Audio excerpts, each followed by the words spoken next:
안녕하세요. 홈미케닉 에이포스입니다. 이번 겨울에는 제가 인터뷰를 조금 진행을 해볼 건데 오늘 첫 번째 시간이니까 앞으로는 조금 기대를 해주세요. 그러면 오늘의 첫 번째 게스트를 소개해 드리겠습니다. 인사 한번 부탁드릴게요. 네, 안녕하세요. 크렘빈에서 에어로 최고라는 닉네임으로 활동하고 있는 학생 라이더입니다.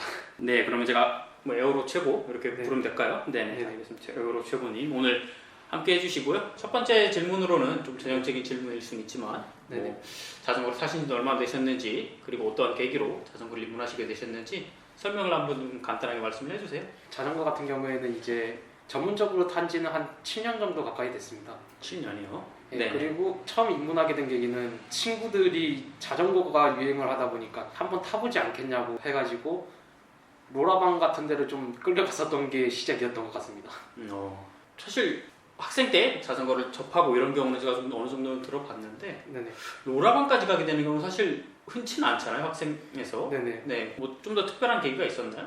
당시에 친구 중 한 명이 프로사이클을 좀 하고 싶다고 해가지고 부모님한테 한창 자전거도 선물 받고 뭐 하면서 코치 선생님이라고 말씀드려야 되나요? 그런 분들도 좀 만나고 하다 보니까 거기 연줄이 있다 보니까 자기 그쪽에 선배들이 타던 예전에 좀 조그마한 사이즈의 자전거들이 몇 대 있다고 하더라고요. 그거 타가지고 할 수 있으니까 빌려줄 수 있으니까 타보지 않겠냐고 해가지고 한번 가보게 되었던 것 같습니다. 독특한 네. 좀 특별한 운이 좋은 그런 네. 케이스라고 할 수 있네요. 요번에 제가 인터뷰를 하겠다고 네. 사람을 모집을 했지만 그중에서 제일 먼저 연락을 주셨어요. 예. 네, 감사한데요. 제 입장에서 당연히 어떤 이유 때문에 이렇게 인터뷰를 좀 하시고 싶어 하셨을까요? 일단은 제 자전거 같은 경우가 좀 희귀하기도 하고 무엇보다 이제 말하고 싶은 말들이 조금 있었다 보니까 이런 자리를 만들려고 한다 하시는 말씀을 듣고 바로 이제 달라붙은 것 같습니다. 네, 자전거를 소개해주고 싶은 마음 때문에 인터뷰를 하고 싶다고 하셨는데 자전거 가지고 오신 거를 조금 간단하게 이야기를 해보죠. 네. 자, 지금 이렇게 딱 봐도 절대 평범해 보이지 않는 자전거가 있는데 이 자전거에 대해서 간단하게 설명을 좀 해주시겠어요?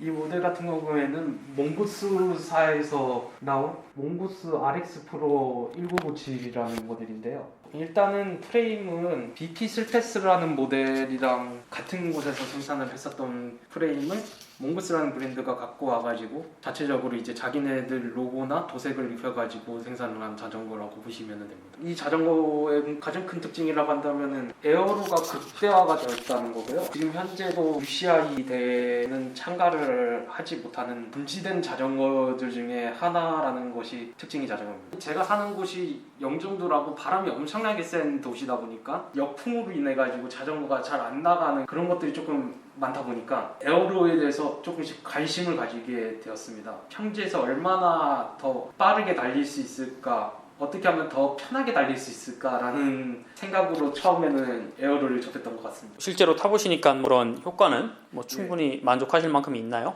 진짜 다른 자전거들을 제가 다 타봤거든요. 그 자전거들보다는 확실히 무게는 많이 나갑니다. 그러니까 좀 군들 거라고 생각이 들었는데 예상외로 반응성이 아주 좋고 가속이 붙으면은 이 무게가 진짜 맞는 건가 싶을 정도로 엄청나게 역풍을 잘 찢어가지고 달려주는 느낌이 강합니다.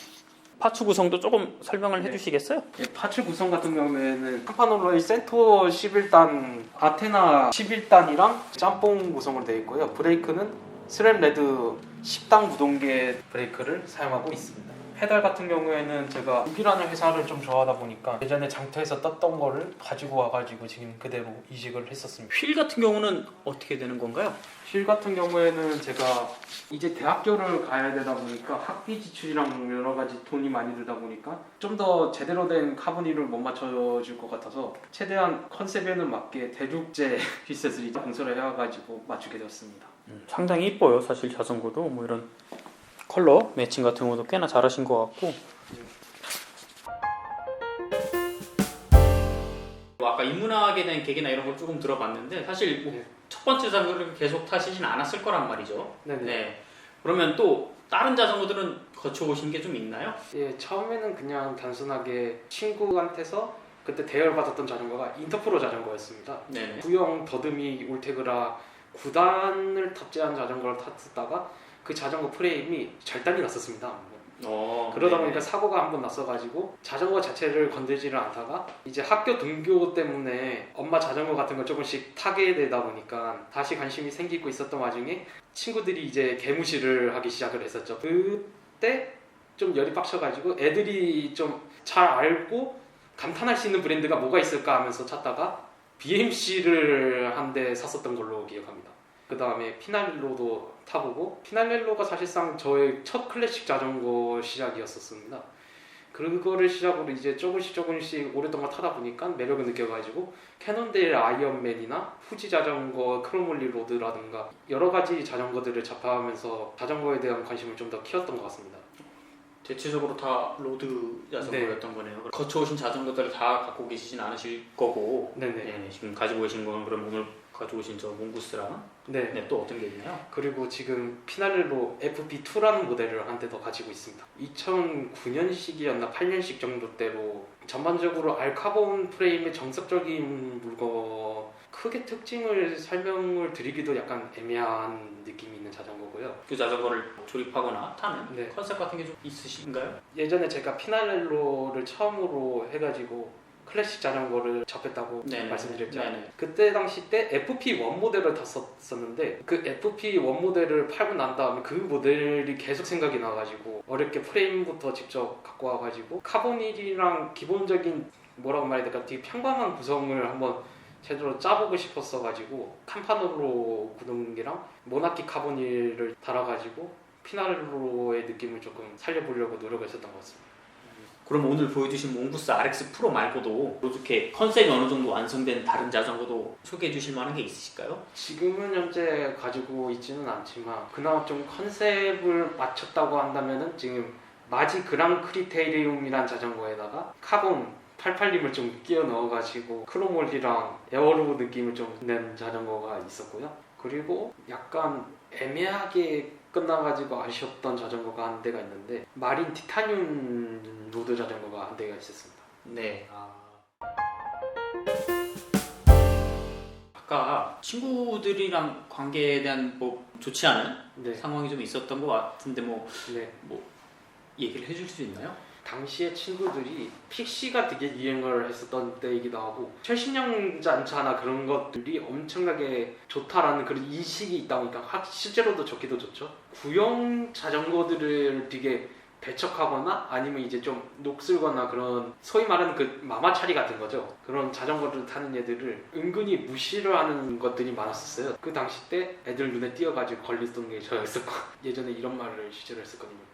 야, 너 이 자전거랑 닮았다. 쓰레기 같아. 무슨 하면 엄청나게 친하지도 않고 얼굴 면식도 잘 없고 뭐 그런 애들이 무시하는 듯이 이렇게 말하는 것들을 보고 아, 이거는 좀 자존심이 상한다고 해야 될까? 짜증이 나서 4년 정도 된 자전거 BMC를 한 대 갖고 왔거든요. 그 자전거를 한 대 갖고 왔었을 때는 그렇게까지 애들이 뭐라고 말을 안 했었어요. 오히려 무시했었던 애들이 BMC 감탄사로 한번 했었을 때 아, 속 시원하다. 1차적으로 복수를 성공을 한 거죠. 무시를 했었던 애들. 그렇게 타다가 피날렐로라는 모델이 되게 유명한 브랜드잖아요. 네. 한번 타보고 싶다라고 해가지고 장터를 알아보고 있는데 FP1 옛날 구 드라이스 7800을 단 모델이 장터에 나왔어가지고 이거다 해가지고 가격도 싸고 하니까 드라이스에다가 이 정도 구성인데 해서 처음에 가지고 왔었었는데 또 이제 그 자전거를 보더니 달달같이 달려든 거죠. 이제 이 자전거 왜 샀냐, 이 구형 자전거를 뭐하러 그렇게 하냐, 이거 살 돈이면은 하면서 네, 그때 엄청나게 또 무시를 당했을 때 솔직히 그날 사온 지 이틀 된 날이었는데 엄청 속상했었죠. 친구들이 아니 나는 되게 만족하고 있고 그래도 나는 예전에는 잘 나가던 모델이었는데 굳이 지금 연식 꽤 됐다는 이유 하나만으로도 이 자전거의 가치 자체를 그냥 깎아내리는 거나 그런 모습도 좀 근데 지금 이거 같은 경우에는 그 친구들만 한정돼서 나온 게 아니라 상당히 좀 이제 젊은 층 애들들이 많이 그런 게 심한 것 같더라고요. 구형에 대한 이제 좀 이런 걸 왜 사요 하면서 하는 그런 말이라고 해야 되나 그런 것들이 많다 보니까 좀 이번 기회에 한번 클래식 자전거라 하더라도 그 가치는 여전히 있는 것들이 상당히 많고 그리고 또 옛날 자전거를 탄다고 하더라도 그게 무시를 받거나 이거를 천대를 하거나 좀 그런 거는 좀 이제 아니라고 생각을 해가지고 계속 말을 하고 싶었는데 말할 기회가 없었거든요. 근데 이번 기회에 한번 말해보고 싶었습니다. 그러면 한번 BMC를 통해서 네. 뭐 나름의 다른 형태의 성취감을 네. 얻으셨고 그리고 나서 이제 클래식한 피나렐로를 네. 구매하셨다고 말씀을 하셨는데 네. 그 집단에 대한 뭐 우려나 네. 뭐 그런 거는 없었을까요? 처음에 그냥 순진했었던 거죠. 그냥 어차피 걔네들이랑 자전거를 타는 것도 아니고 그냥 나 혼자 알아서 타는 거기 때문에 내가 만족하면 그거면 되지 않을까 라는 생각으로 이제 피나렐로로 기변을 했었던 것이었는데 같은 학교에서 그래도 같이 생활을 하다 보니까 엮일 일들이 조금씩 있을 수밖에 없다 보니 그 부분에 대해서 너무 순진하게 접근을 했었던 것 같습니다. 말씀하시는 뉘앙스로 약간의 후회가 있다는 것처럼 말씀을 하시네요. 예, 당시에 막상 무시를 당했었는데 한마디도 말을 못했었거든요. 애들이 여러 명이서 그렇다 보니까 조금 분위기에 압도당하는 것도 있었고 좀 소심했던 부분도 있었고 막상 그렇게 해서 내 자전거가 실컷 다 무시를 당하고 했는데 아무것도 못했다는 것에 대한 이제 좀 후회가 많았었죠. 이 자전거 그런 자전거가 아닌데. 사실 지금까지 말씀하신 내용들이 약간의 인정 욕구 같은 거라고 해야 될까요? 네. 그런 게 좀 포함이 된 걸까요? 인정을 받고 싶지는 않았는데 그래도 아무리 그렇다 하더라도 제 자전거를 누군가 욕하거나 그러면 되게 슬프잖아요. 그래도 나는 큰맘 먹고 해가지고 장만했던 자전거기도 하고 그 자전거를 사는데 저는 부모님한테 도움을 최대한 안 받고 최대한 용돈을 모으거나 여러 가지 아르바이트를 조금 이제 차곡차곡 모아가지고 가져왔던 자전거다 보니까 애착이 컸었었는데 너무 비난을 하는 듯이 이렇게 들어오고 뭐하고 하다 보니까 어렸을 때의 마음은 그냥 많이 속상했었던 것 같아요. 그냥 단순하게. 사실 자전거라는 게 그렇게 뭐 오래 타셨고 저도 오래 탔는데 그렇게까지 공감받기 쉬운 취미가 아니라는 건 인정을 이제는 하시잖아요. 네, 그렇죠. 그런 부분이 좀 더 상처받는 부분들이 많이 나아졌을까요? 사람의 취향이란 것도 있고 각자 추구하는 방향성이 다르다 보니 자연스럽게 저랑 이렇게 해서 이견이 맞는 사람들이랑 혹은 이제 그런 걸 좀 이해해주는 사람들이랑 그렇게 해서 이야기를 하면 되는 것이었는데 굳이 내가 모든 사람들의 그거를 신경을 써가지고 그랬었나 그런 부분에서는 이제 좀 많이 무신경해진 것 같습니다. 확실히 근데 굉장히 일방적인 편협적인 생각일 수는 있지만 자전거를 통해서 뭔가를 배운 것처럼 보여요. 네. 제가 볼 때는. 네. 네. 아까 피나렐로를 통해서 클래식을 네. 처음 접했다고 하셨는데 네. 사실 그런 계기는 뭐 충분히 누구나 주어질 수 있지만 거기에서 매력을 느낀다라는 거는 또 다른 이야기라고 저는 생각을 해요. 네. 지금 뭐 에어로 최고다님은 어떤 부분에서 그런 클래식의 매력을 느껴서 여기까지 오시게 된 걸까요? 처음에는 잘 느끼지 못했는데 여러 가지 자전거들을 점점 접하다 보면서 느낀 건 클래식 자전거만이 가지고 있는 특유의 신뢰성 같은 게 첫 번째로는 되게 좋았었고요. 두 번째로는 더듬이 구동계 특유의 이제 변속감이 너무 좋았었던 기억이 나가지고 계속 비교를 하게 되더라고요. 아, 이 구동계였으면 이런 트러블 같은 거는 안 일어났었는데 이 느낌 좀 더 좋았었는데 뭐 그런 느낌이 있다 보니까 비슷한 느낌의 자전거들을 많이 찾아보게 되면서 클래식에 많이 들어오게 된 것 같습니다. 지금 제가 듣고 이해한 바로는 최근에 나오는 좋은 자전거들도 타봤지만 네. 그런 자전거라고 해서 좋다라고 말하기보다는 오히려 복잡한 구조 때문에 트러블을 경험하다 보니 그 부분에서 클래식의 자전거가 좀 더 매력이 있는 것 같다라는 말로 이해하면 될까요? 아, 네네. 활동명이 에어로 최고이시고 네네. 지금 꾸미신 자전거도 그렇고 어떤 부분에서 이렇게 에어로를 매력을 느끼시나요? 일단 첫 번째로는 일반 자전거라는 약간 좀 다르다라는 게 좀 부각이 되는 부분이 있는 것 같고 두 번째 같은 경우에는 좀 이게 널찍널찍하니까 오히려 더 튼튼해 보인다고 해야 될까요? 뭔가 그 두께에서 나오는 이 듬직함 같은 거에서도 좀 매료가 됐었던 것 같습니다. 저도 크게 공감하는 부분이기도 하고요. 일반 자전거와는 조금 다르다라는 느낌을 말씀하시기도 하셨고 자전거 자체가 조금 일반 클래식 자전거와는 인지가 다르잖아요. 그러면 평소에도 이렇게 남다른 거를 조금 추구하는 부분이 있으세요? 자기만의 것을 가지고 싶다는 그런 욕구가 좀 강한 스타일이다 보니까 개인적인 취향들이 좀 많이 첨가가 되는 것들을 하고 있는 것 같습니다. 그게 자전거 외에도 다른 곳에도 좀 그런 게 반영이 되는 경우가 있나요? 예를 들면은 지금 현재 항공기 같은 거를 좀 프라모델을 만들거나 그런 것도 하고 있습니다, 현재. 재밌는 취미네요. 네.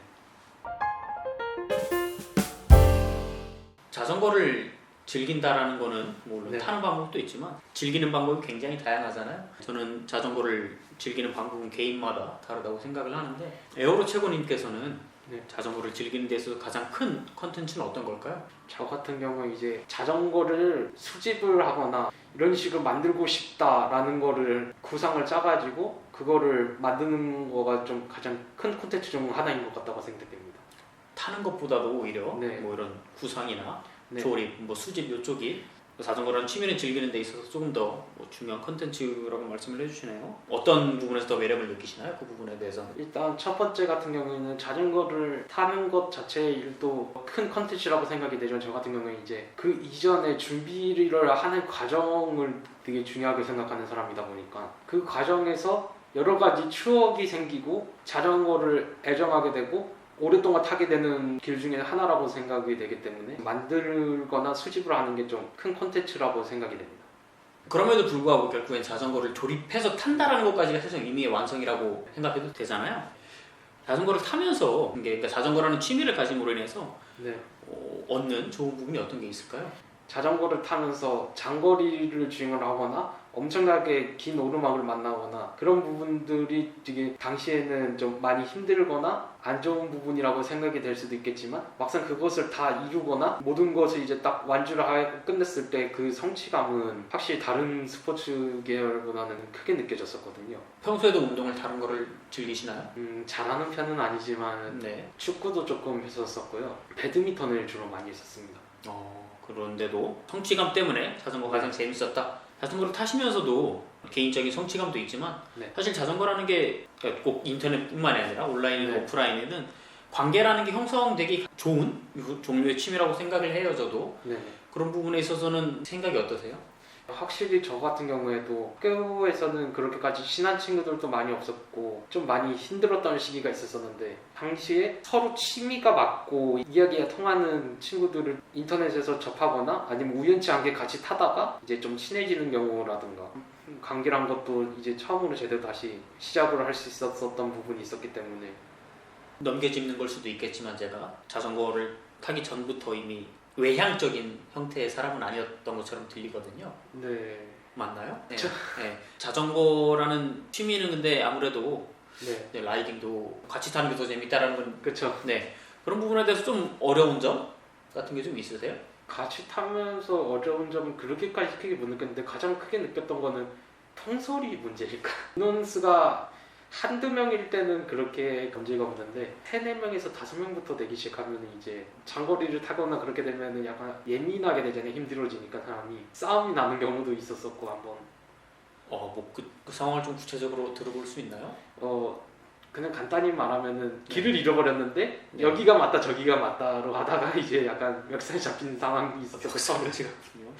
좋네요. 네. 예. 그런 것들이 조금 힘들었던 점이었던 것 같아요. 근데 뭐 사실 그 말씀하시는 부분은 뭐 그런 성격의 문제가 아니라 네. 그냥 결국엔 사람이 모이면서 나타나는 게 당연한 문제이기 네. 때문에 다시 말을 하면 그 성격 때문에 어울리는 문제는 뭐 없다고 봐도 그렇게 들려요. 네, 그렇게까지 크게 없었던 것 같습니다. 네네. 자전거를 타기 전과 후가 네. 더 나아진 부분이 있다라고 생각되시는 부분이 약간 인간관계라고 말씀하실 수도 있는데 네. 그런 부분에서 좀 더 구체적으로 뭐 설명해 주실 수 있는 게 있나요? 처음에는 되게 길을 방황을 하기도 하고 내가 진짜로 뭘 하고 싶은 건지도 모르겠고 그런 부분에서 계속 쳇바퀴를 타다 보니까 사람이 되게 우울하다고 해야 될까 되게 무기력하다고 해야 될까 자전거를 다시 타기 시작하면서 여러 친구들을 만나고 또 그 친구들이 제가 처한 상황에 대해서나 그런 것도 조언도 좀 해주고 응원도 해주면서 버팀목이 되어줘가지고 사람이 많이 좀 긍정적으로 변하게 된 것 같습니다. 그래도 아직 부정적이라는 소리는 많이 듣긴 하지만 그건 상대적인 거니까 뭐 상관없는데 결과적으로는 뭐 이제 제가 다시 세상 바깥으로 나오게 되는 계기를 또 만들어준 것 같습니다. 사실상 저도 공감이 가는 부분이 많아요. 생각보다 그런 거에 대해서도 뭐랄까 지금은 확실히 이제는 소심하다고 말을 하지는 못하는데 네. 얼마 전까지만 해도 저는 되게 어디 가서 되게 소심하다는 얘기를 하는 게 당연하고 네. 되게 소심한 사람이에요 사실. 근데 이제는 아닌 것 같긴 해요. 저도 자전거를 좀 타면서 저도 변한 케이스다 보니까 네. 말씀하시는 게 솔직히 꽤나 공감이 많이 돼요. 네. 네. 뭐 이렇게 이야기하다 보니까 생각보다 시간이 좀 흘렀는데 슬슬 마무리를 해야 될 것 같아요. 마지막으로 뭐 소감이나 하고 싶었던 말 같은 거 있으면은. 제가 지금 촬영이라든가 이런 거가 좀 처음이기도 하고 준비나 그런 것도 나름 해왔었긴 했지만 이게 많이 정리가 잘 안 되는 부분이라든가 그런 것들 때문에 좀 난해한 부분이 있을 수도 있겠지만 좋게 봐주시면 감사하겠습니다. 네, 그럼 오늘